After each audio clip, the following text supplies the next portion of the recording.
오늘 하나님의 말씀은 고린도전서 15장 12절부터 34절에 있는 말씀 보시죠. 오늘 성경책을 좀 몇 군데 찾을 것 같으니까 여러분들 좀 잘 성경책을 좀 찾으시면 좋을 것 같습니다. 고린도전서 15장 12절부터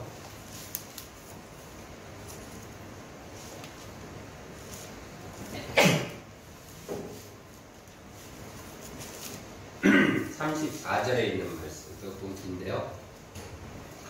한 절씩 교독하도록 하겠습니다. 12절부터 34절입니다. 그리스도께서 죽은 자 가운데서 다시 살아나셨다 전파되었거늘 너희 중에서 어떤 사람들은 어찌하여 죽은 자 가운데서 부활이 없다 하느냐. 만일 죽은 자의 부활이 없으면 그리스도도 다시 살아나지 못하셨으리라. 그리스도께서 만일 다시 살아나지 못하셨으면 우리가 전파하는 것도 헛것이요 또 너희 믿음도 헛것이며 또 우리가 하나님의 거짓 증인으로 발견되리니 우리가 하나님이 그리스도를 다시 살리셨다고 증언하였습니다. 만일 죽은 자가 다시 살아나는 일이 없으면 하나님이 그리스도를 다시 살리지 아니하셨으리라. 만일 죽은 자가 다시 살아나는 일이 없으면 그리스도도 다시 살아나신 일이 없었을 터이요 그리스도께서 다시 살아나신 일이 없으면 너희의 믿음도 헛되고 너희가 여전히 죄 가운데 있을 것이요. 또한 그리스도 안에서 잠자는 자도 망하였으니 만일 그리스도 안에서 우리가 바라는 것이 다만 이 세상의 삶뿐이면 모든 사람 가운데 우리가 더욱 불쌍한 자이리라. 그러나 이제 그리스도께서 죽은 자 가운데서 다시 살아나사 잠자는 자들의 첫 열매가 되셨도다. 사망이 한 사람으로 말미암았으니 죽은 자의 부활도 한 사람으로 말미암는도다. 아담 안에서 모든 사람이 죽은 것 같이 그리스도 안에서 모든 사람이 삶을 얻으리라. 그러나 각각 자기 차례대로 되리니 먼저는 첫 열매인 그리스도요 다음에는 그가 강림하실 때에 그리스도에게 속한 자요. 그 후에는 마지막이니 그가 모든 통치와 모든 권세와 능력을 멸하시고 나라를 아버지 하나님께 바칠 때라. 그가 모든 원수를 그 발 아래에 둘 때까지 반드시 왕노를 하시리니 맨 나중에 멸망받을 원수는 사망이니라. 만물을 그의 발 아래에 두셨다 하셨으니 만물을 아래에 둔다 말씀하실 때에 만물을 그의 아래에 두시니가 그 중에 두지 아니한 것이 분명하도다. 만물을 그에게 복종하게 하실 때에는 아들 자신도 그때 만물을 자기에게 복종하게 하신 이에게 복종하게 되리니 이는 하나님이 만유의 주로서 만유 안에 계시려 하시니라. 만일 죽은 자들이 도무지 다시 살아나지 못하면 죽은 자들을 위하여 세례를 받는 자들이 무엇을 하겠느냐. 어찌하여 그들을 위하여 세례를 받느냐. 또 어찌하여 우리가 언제나 위험을 무릅쓰리요. 형제들아 내가 그리스도 예수 우리 주 안에서 가진 바 너희에 대한 나의 사랑을 두고 단언하니 나는 날마다 죽노라. 내가 사람의 방법으로 에베소에서 맹수와 더불어 싸웠다면 내게 무슨 유익이 있으리요. 죽은 자가 다시 살아나지 못한다면 내일 죽을 터이니 먹고 마시자 하리라. 속지 말라. 많은 공부들은 성하는 이슈를 더럽히나니. 같이 읽습니다. 깨어 의를 행하고 죄를 짓지 말라. 하나님을 알지 못하는 자가 있기로 내가 너희를 부끄럽게 하기 위하여 말하노라. 네. 자, 오늘은 부활주일입니다. 그래서 대표적인 부활장이라고 불리는 성경에서 고린도전서 15장 말씀을 같이 살펴보도록 하겠습니다. 고린도전서 15장을 부활장이라고 보통 부르는데 그 이유는 고린도전서 15장에 부활에 대한 모든 이야기가 다 들어있어서가 아닙니다. 그래서 부활장이라고 불리는 것이 아니라 15장 전체가 다른 얘기는 없고 부활과 관계된 얘기로만 돼 있기 때문에 부활장이다라고 얘기하는 거예요. 그래서 15장은 부활장이긴 하지만 부활에 대한 이야기만 써있지만 부활에 대해서 다 써있는 게 아니라 일부분의 내용만 들어있다라는 것입니다. 그리고 그 일부분의 내용은 당연히 고린도 교회와 관계된 이야기. 그래서 고린도서에 있는 거겠죠. 그렇죠? 그래서 고린도 교회 사람들이 당시에 부활에 대해서 잘못 알고 있었던 두 부류의 사람들이 있었어요. 대표적으로. 그들에 대해서 지적하고 바로잡아주고자 사도 바울이 글을 쓰고 있는 게 고린도전서 15장이라는 겁니다. 자, 고린도 교회 사람들이 어떻게 부활에 대해서 잘못 알고 있었는가? 오늘 우리가 그것을 좀 살펴보면서 함께 은혜를 나누려고 하는데요. 첫 번째 부류의 사람들은 부활이 없다라고 얘기하는 사람들이었어요. 12절을 볼까요? 같이 한번 읽습니다. 12절 시작. 그리스도께서 죽은 자 가운데서 다시 살아나셨다 전파되었거늘 너희 중에서 어떤 사람들은 어찌하여 죽은 자 가운데서 부활이 없다 하느냐. 아멘. 죽은 자 가운데서 부활이 없다 하는 사람들이 있었어요. 근데 제가 이 말씀을 준비하면서 제가 이 본문에 대해서 얼마나 많이 저도 많이 설교했고 여러분들 많이 들었을 거 아니에요. 그런데 정말 잘못 이해하고 있었구나라는 깨달음을 얻었어요. 여러분들도 한번 생각해 보세요. 어떻게 생각하고 어떤 얘기. 자, 죽은 자 가운데 부활이 없다 하는 이 사람들은 누구였을까요? 그 사람들의 정확한 잘못이 무엇이었습니까? 보통 우리가 생각하기에 이 사람들의 잘못은 예수님의 부활은 없다라고 믿는 것이었어 라고 생각했었어요. 저도 그렇게 알고 설교했었어요. 그런데 이번에 설교를 준비하면서 읽고 또 읽고 다른 부분을 막 연구하다 보니까 그게 아니었어요. 이 사람들은 일단 고린도 교회 사람들입니다. 예수를 안 믿는 사람들이 아니라 예수를 믿는 사람들이에요. 그것도 고린도 교회. 그래서 너희 중에서 이렇게 얘기하잖아요. 교회 중에 있는 사람들이에요. 근데 이 사람들이 예수를 어떻게 믿었냐면요. 11절에 보면 그 1절부터 10절까지 예수님의 부활을 내가 봤다. 아까 제가 얘기했던 500명에게도 나타났고 나도 봤다. 그 얘기하는 거예요. 그러므로 나나 그들이나 이같이 전파하면 너희도 이같이 믿었느니라. 예수님의 부활을 믿었다라고 얘기했어요. 11절. 그리고 그런 사람들 중에 있는 어떤 이들이에요. 그러니까 이들이 부활이 없다라고 하는 것은 성경 잘 보세요. 예수님의 부활이 없다라고 믿지 않는 거예요? 아니면 죽은 자의 부활이 없다고 믿지 않는 거예요? 죽은 자의 부활이 없다는 거였어요. 예수님의 부활은 믿는다는 거예요. 여러분, 예수님의 부활을 믿는 것과 나의 부활을 믿는 것은 달라요. 그렇죠? 예수님의 부활을 믿는 것과 죽은 자의 부활을 믿는 것은 다르다고요. 이들은 지금 정확히 뭐를 없다 그러는 거예요? 죽은 자의 부활이 없다는 거예요. 예수님의 부활이 아니라. 그러니까 사도 바울도 계속 이야기를 할 때 뭐라고요? 죽은 자의 부활이 없다면, 만약 죽은 자의 부활이 없다면 이렇게 얘기하고 있는 거예요. 예수님이 부활하지 않았다면 예수님이 부활하지 이렇게 얘기하는 게 아니라 죽은 자의 부활이 없다면 얘네가 없다고 그러잖아. 그렇다면 예수님도 부활하지 않으신 거야. 이렇게 가는 거예요. 너네는 예수님 부활하신 거 믿는다며. 그런데 왜 죽은 자의 부활이 없다 그러면 예수님이 부활한 것도 사실은 그 가짜인 거잖아. 이렇게 지금 논리가 펼쳐지는 거예요. 그러니까 이들의 잘못은 예수님의 부활은 믿지만 나의 부활을 믿지 않는 거예요. 그게 교회에 있습니다. 이것을 알 수 있는 거예요. 이런 사상을 전파하던 사람들이 있었어요. 하나 띄워주실게요. 디모데후서 2장 18절에 보면 사도 바울이 디모데, 자기의 수제자예요. 저와 관련사 관계 정도 되겠죠. 모든 걸 넘길 수 있는 목회 수제자예요. 그런데 그 디모데에게 마지막 유언과 같은 말을 하면서 이렇게 얘기합니다. 읽어봅시다. 시작. 진리에 관하여는 그들이 그릇되었도다. 부활이 이미 지나갔다 하므로 어떤 사람들의 믿음을 무너뜨리느니라. 교회 안에 어떤 사람들이 있었는데 부활은 이미 지나간 거야. 그러니까 이제 더 이상 부활은 없어. 라고 얘기하는 사람들이 있었다는 거예요. 근데 이 사람들이 이런 얘기를 하는 게, 자, 마태복음 27, 오늘 좀 찾는다 그랬죠? 마태복음 27장에 한번 가보세요. 오늘 고린도전서 말씀은 잘 적어두셔야 됩니다. 바로 돌아옵니다. 마태복음 27장. 마태복음 27장 51절부터 53절까지 읽어볼 텐데요. 마태복음 27장. 이거는 사복음서 중에 여기에만 기록되어 있는 내용이에요. 마태복음 27장 51절. 찾으셨나요? 네, 같이 읽습니다. 시작. 이에 성소 휘장이 위로부터 아래까지 찢어져 둘이 되고 땅이 진동하며 바위가 터지고. 이게 어떤 때예요? 예수님이 십자가에 달리셔서 돌아가시자 성소 휘장이 찢어진 거예요. 52절부터 읽습니다. 시작. 무덤들이 열리며 자던 성도의 몸이 많이 일어나되. 이 자던 성도들은 뭐예요? 잠자는 사람들이에요? 죽은 사람이에요? 죽은 사람들이 무덤에서 살아났다는 거예요. 53절. 예수의 부활 후에 그들이 무덤에서 나와서 거룩한 성에 들어가 많은 사람들에게 보이니라. 거룩한 성 예루살렘 성이겠죠. 예수님이 부활하셨을 때 예수님뿐만 아니라 무덤에서 같이 죽어있던 많은 사람들이 일어나서 예루살렘 성전을 휘젓고 다녔다는 거예요. 그들이 어떻게 됐고 그들이 그 다음 누구였는지에 대한 기록은 성경에 없어요. 딱 요거 세 줄이에요. 그러나 저는 성경을 믿기 때문에 그것이 사실이라고 믿어요. 뭐 그들이 어떻게 됐는지 성경이 침묵하니까 저도 거기에 관심이 없어요. 성경에 관심 없으면 저도 관심 없거든요. 그러나 분명히 일어난 일이라는 거예요.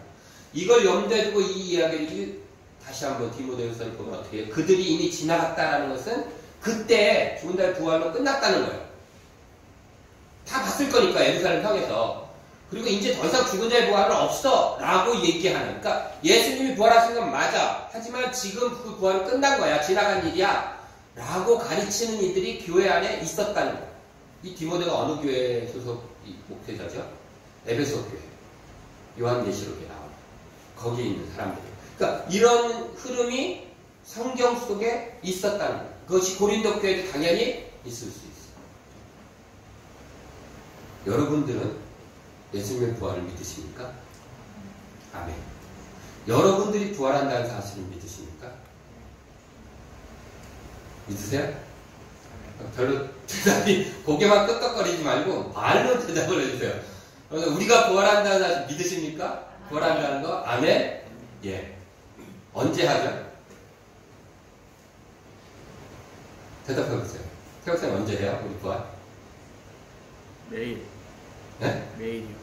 내일? 매일. 매일매일. 또 언제 해요? 예수님 오실 때. 요한복음 11장 한번 볼까요? 요한복음 11장.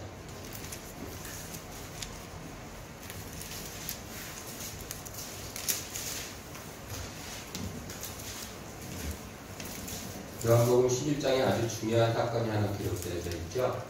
나사로를 살리신 사건입니다. 23절.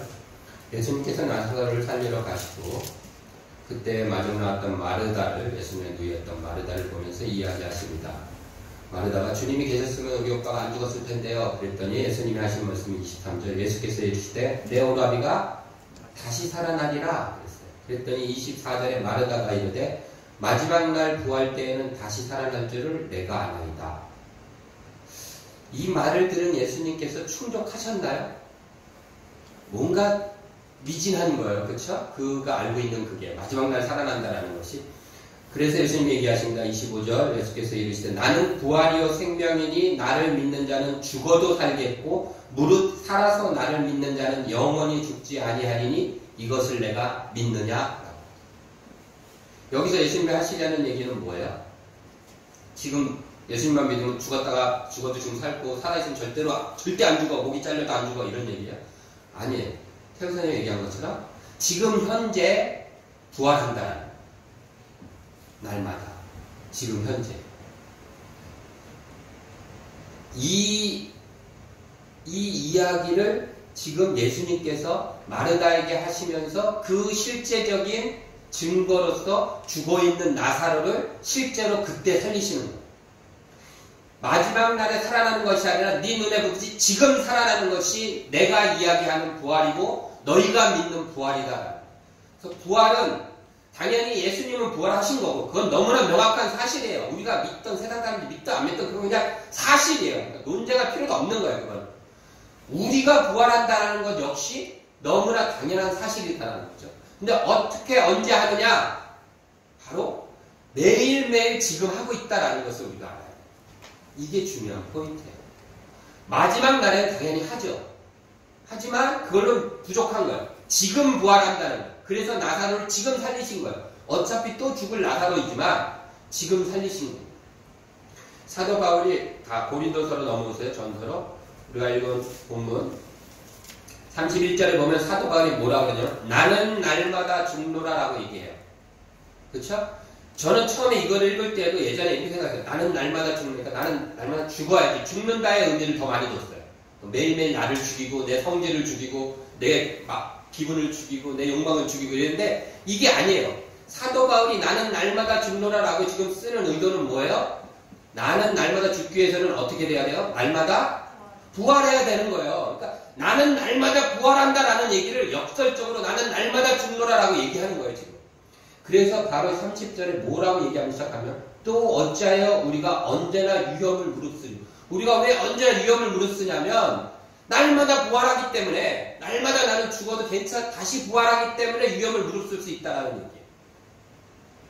지금 내가 고통스러워도 마지막 날에 영광스러운 곳에 갈 것이다 라고 믿는 믿음도 있어야 되지만 그거는 반쪽짜리밖에 안 된다는 거예요. 진짜 부활은 지금 내가 이 죽는 것 같이 보이는 이 죽음의 상황에서 오늘 이 순간마다 내가 부활되는 거예요. 왜요? 예수 그리스도로 인하여. 예수 그리스도의 부활로 인하여 나의 삶이 순간순간 부활되어지는 거예요. 내가 보기에 저건 죽은 일 같아요. 다윗은 도저히 공부를 잘할 수 없을 것 같아요. 1등급이 안 나올 것 같은 생각이 들어요. 죽었어요, 그 일은. 하지만 예수의 부활을 믿는다면 그렇지 않다고 믿는 거예요. 그것이 부활되는 거예요. 그것을 믿는 것이 부활 신앙인 거예요.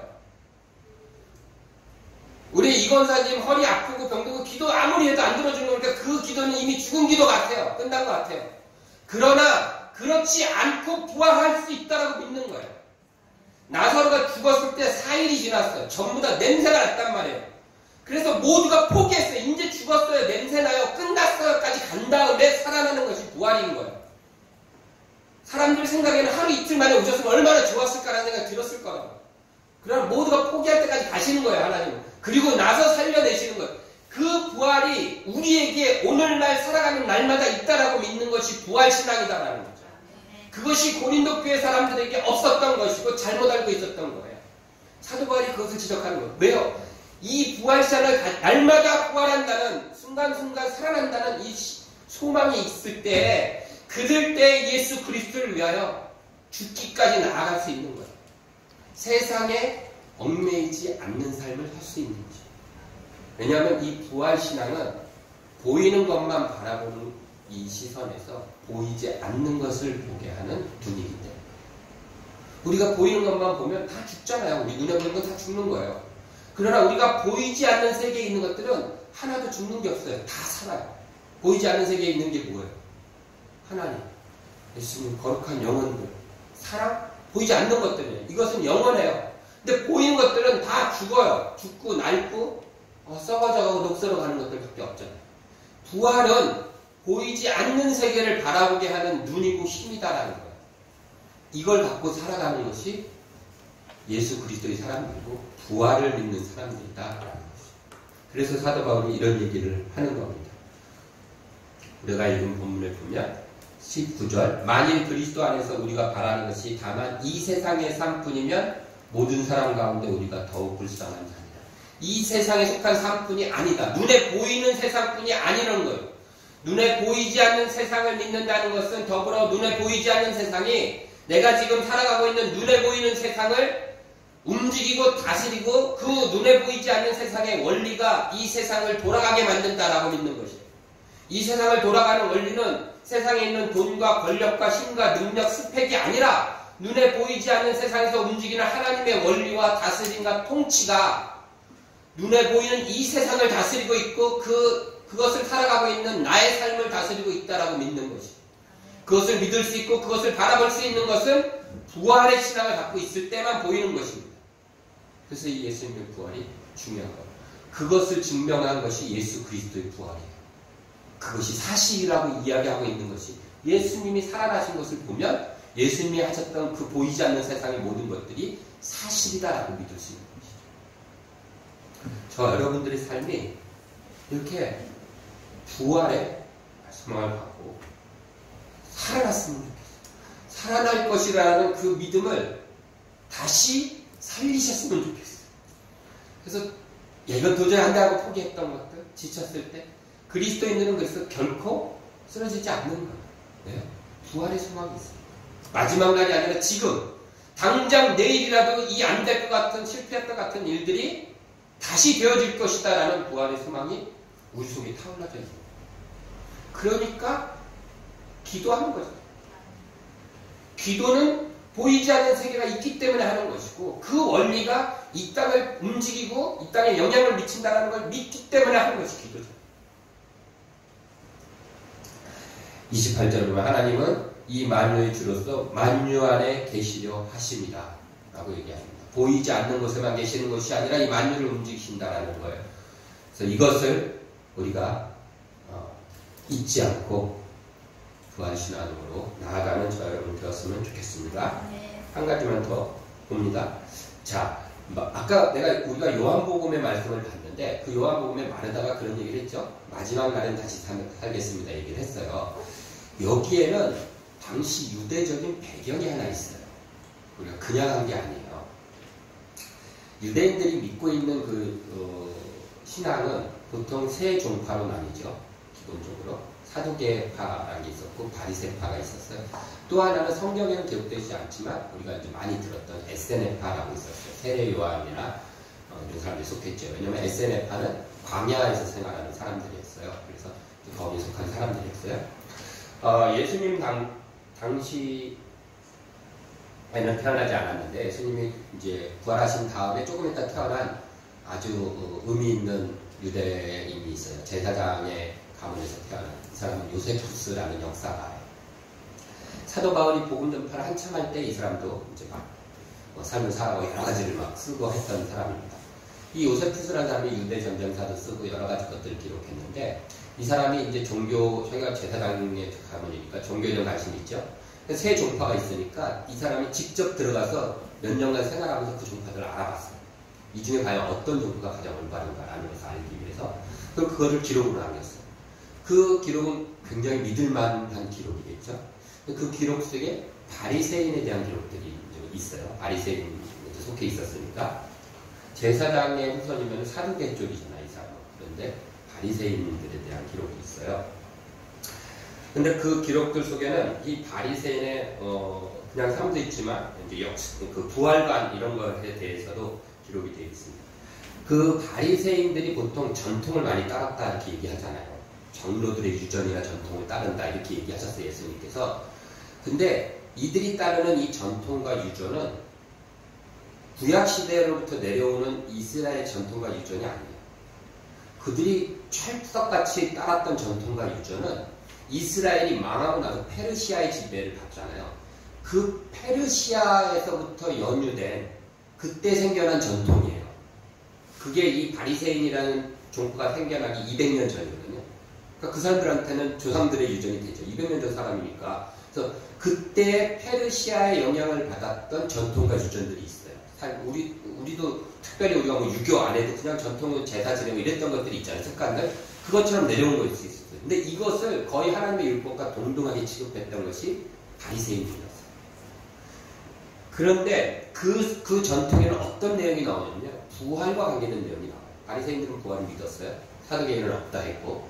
근데 이들이 믿고 있는 부활은 우리가 믿는 거랑 많이 달라요. 전체 개념은 이런 거예요. 부활을 하는 우리의 영혼은 죽지 않는데 착한 행실을 한 사람들은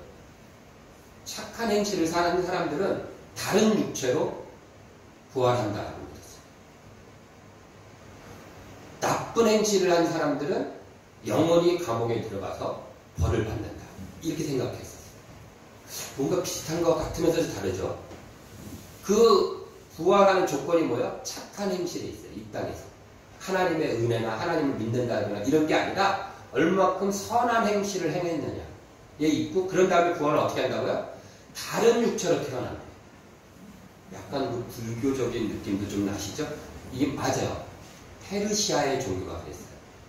그래서 바리새인이라는 말의 어원이 예전에는 페르시임이라고 이제 히브리어로 구별되다라는 뜻에서 왔다라고 사람들이 주장을 많이 했는데 바뀌어가고 있어요. 좀 페르시아에서 온 단어일 수 있다. 바리새인이 페르심이 아니라 페르시아 사람들과 비슷한 사람들이라는 의미에서 페르시아에서 왔다라고 주장하는 것이 이제 많이 힘을 또 목소리를 커가고 있는 거예요. 그만큼 페르시아 종교가 닮아 있었어요. 그런데 그들이 얘기하는 그 부활에 대한 것 중에 이런 것이 있어요. 그렇게 부활하게 되는데 선한 일을 하다가 죽은 사람은 어떤 과정을 거치냐면 땅속에 들어가요. 죽은 땅속에 묻잖아요. 땅속에 들어가면 3일이란 기간 동안에 영혼이 떠도는 거예요. 그래서 그 3일 안에 다른 육체로 되는 거예요. 선한 일을 한 사람. 근데 만약에 3일이 지나면 다른 육체로 돌아갈 수가 없대요. 바리새인들의 이야기입니다. 성경의 이야기. 다른 육체로 들어갈 수 없고 그 3일이 지난 후에는 이 영혼은 어떻게 되냐면 그냥 가만히 있다가 마지막 날에 부활한다는 거예요. 마르다 지금 하는 얘기가 그 얘기예요. 마지막 날에 부활한다는 얘기가 바리새인들이 했던 얘기예요. 3일이 지나면. 여러분들 나사로가 죽은 다음에 예수님이 가서 살리실 때 며칠 지났는지 아세요? 요한복음은 나흘째 된다. 바리새인의 방법으로 3일까지가 육체가 부활할 수 있는 기간이었던 거예요. 그런데 예수님은 의도적으로 4일 지난 다음에 가서 살려내시네요.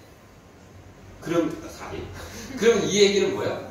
바리새인의 얘기가 거짓이라는 게 정확하게 증명되죠. 그동안은 부활에 대한 얘기니까 누가 증명할 수 있는 사람이 없었어요. 죽어봤어? 뭐 없잖아요. 그런데 예수님께서 그 증거를 명확하게 사람들 앞에 나타내버리신 거예요. 나사를 통해서.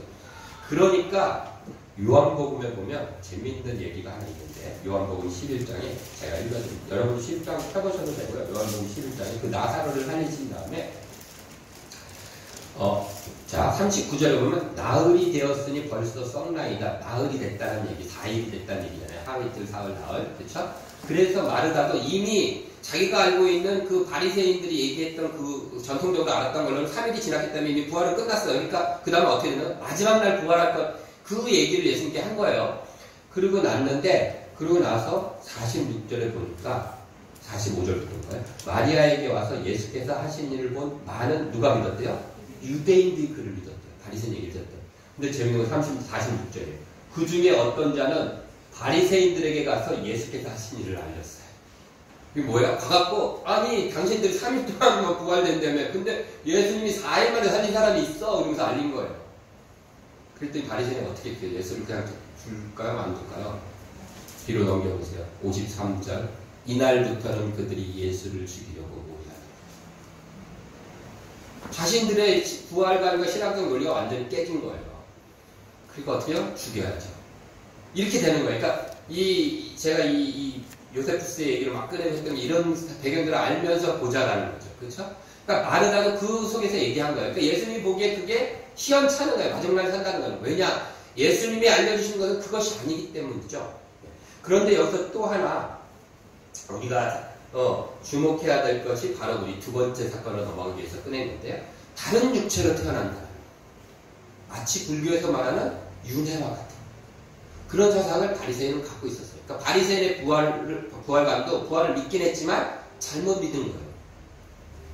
우리가 그것에 대해서 고린도 우리 있는 본문으로 넘어오셔가지고 35절, 36절, 35절부터 5절만 있습니다.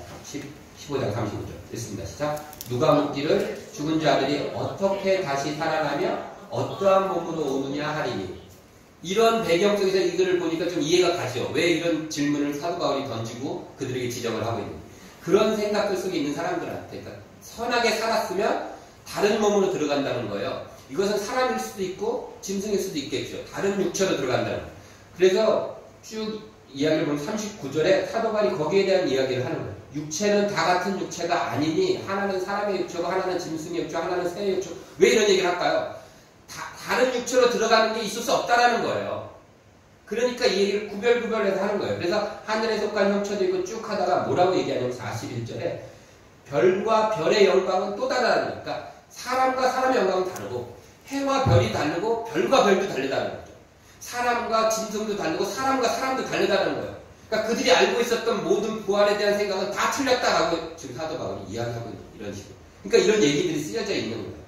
이런 거 없이 그냥 보면 이거 별 얘기가 왜 나와? 별은 뭐고 육체는 뭐고 하는데 그런 배경에 이런 얘기들이 나와요. 그러면서 사도 바울은 이렇게 얘기해요. 씨앗에 대한 비유를 해요.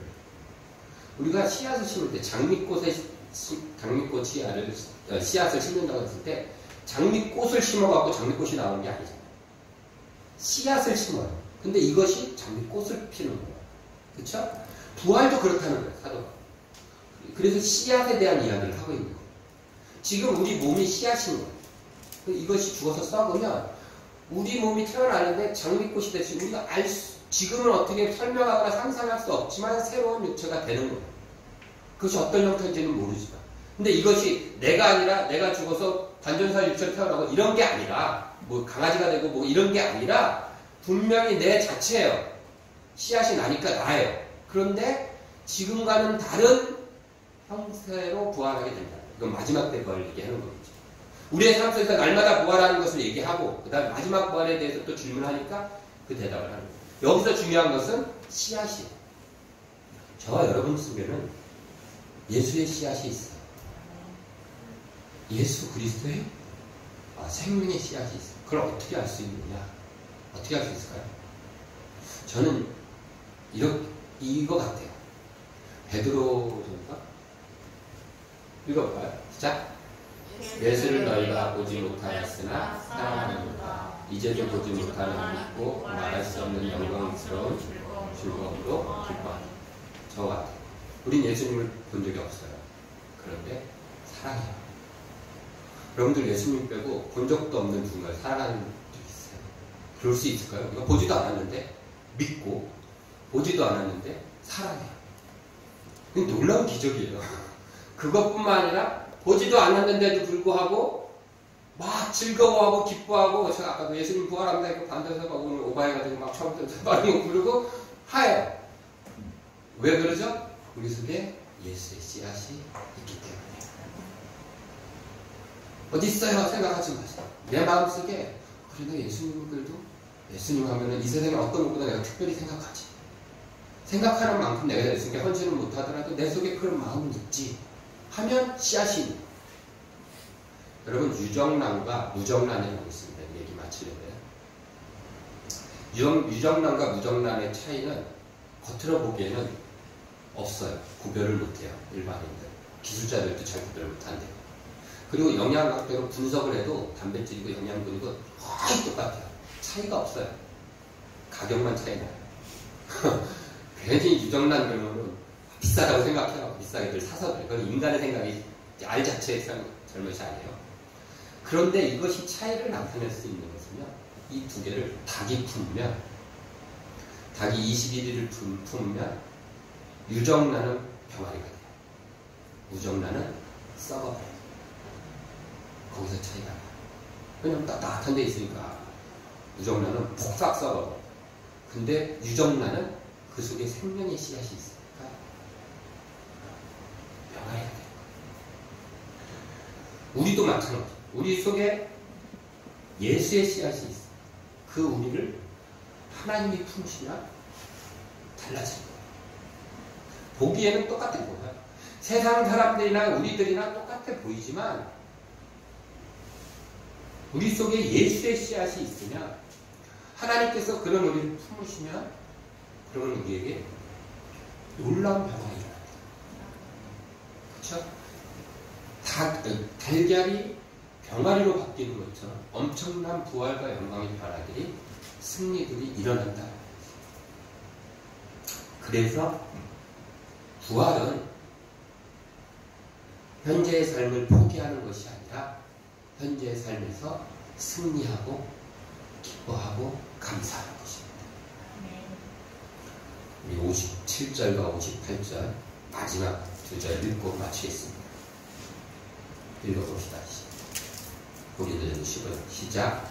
우리 주 예수 그리스도로 말미암아 우리에게 승리를 주시는 하나님께 감사하노니 그러므로 내 사랑하는 형제들아 견실하며 흔들리지 말고 항상 주의 일에 더욱 힘쓰는 자들이 되라. 이는 너희 수고가 주 안에서 헛되지 않은 줄 압니다.